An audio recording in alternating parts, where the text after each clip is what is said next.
I was 18 years old when I got married. I belonged to a very conservative family, a Baloch family, where good daughters never say no to their parents. My father wanted me to get married, and all I said was, if that makes you happy, I'll say yes. And of course, it was never a happy marriage. Just about after 2 years of getting married, about 9 years ago, I met a car accident. Somehow my husband fell asleep and the car fell in the ditch. He managed to jump out, saved himself. I'm happy for him. But I stayed inside the car and I sustained a lot of injuries. The list is a bit long. Don't get scared. I'm perfectly fine now. Radius ulna of my right arm were fractured. The wrist was fractured. Shoulder bone and collarbone were fractured. My whole rib cage got fractured. And because of the rib cage injury, lungs and liver were badly injured. I couldn't breathe. I lost urinary bowel control. That's why I have to wear the bag wherever I go. But that injury that changed me and my life completely as a person and my perception towards living my life was the spine injury. 3 vertebrae of my backbone were completely crushed and I got paralyzed for the rest of my life. So this accident took place in a far-flung area in the outskirts of a very small province, Balochistan, where there was no first aid, no hospital, no ambulance. I was in the middle of nowhere in that toppled car. Many people came to rescue. They gave me CPR. They dragged me out of the car. And while they were dragging me out, I got the complete transection of my spinal cord. I finally ended up in a hospital where I stayed for 2.5 months. I underwent multiple surgeries.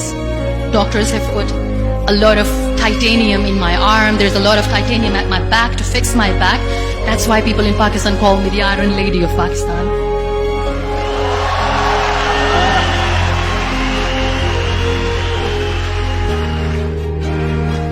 Those 2.5 months in the hospital were dreadful. I will not make up stories just to inspire you. I was at the verge of despair. One day, doctor came to me and he said, well, I heard that you wanted to be an artist, but you ended up being a housewife. I have a bad news for you. You won't be able to paint again because your wrist and your arm are so deformed, you won't be able to hold a pen again.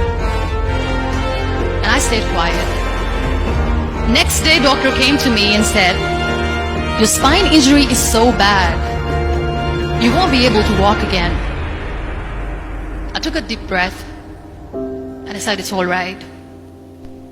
The very next day, doctor came to me and said, because of your spine injury and the fixation that you have in your back, you won't be able to give birth to a child again.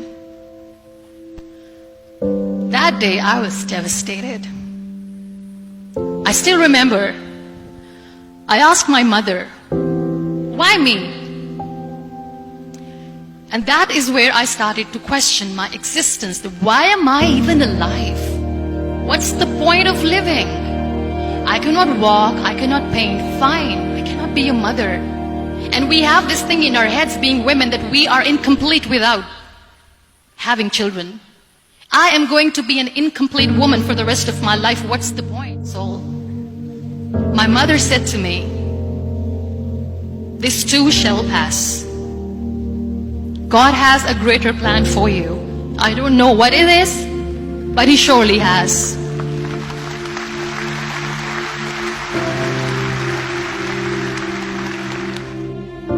So what kept me going was, one day I asked my brothers, I know I have a deformed hand, but I'm tired of looking at these white walls in the hospital and wearing these white scrubs.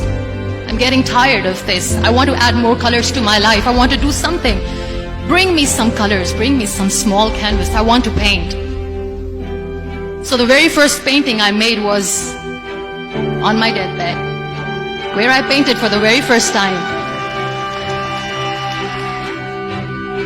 there were a lot of infections in my body, a lot of allergies.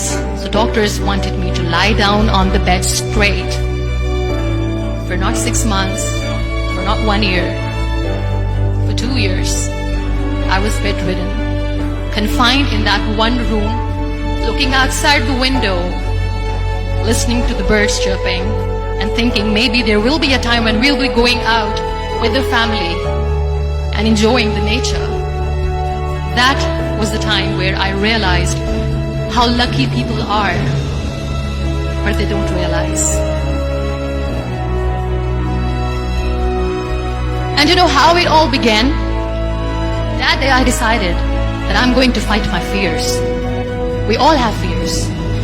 Fear of unknown, fear of known, fear of losing people, fear of losing health, money.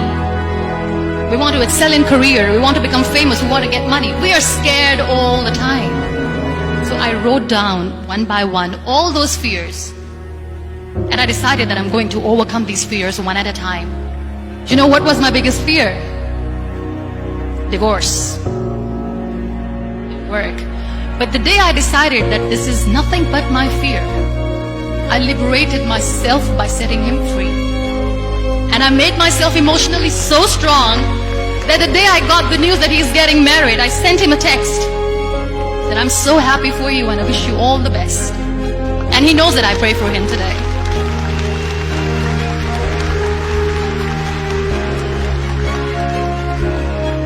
My biggest fear, number 2, was I won't be able to be a mother again. And that was quite devastating for me.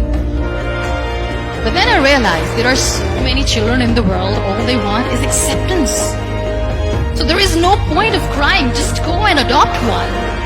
And that's what I did.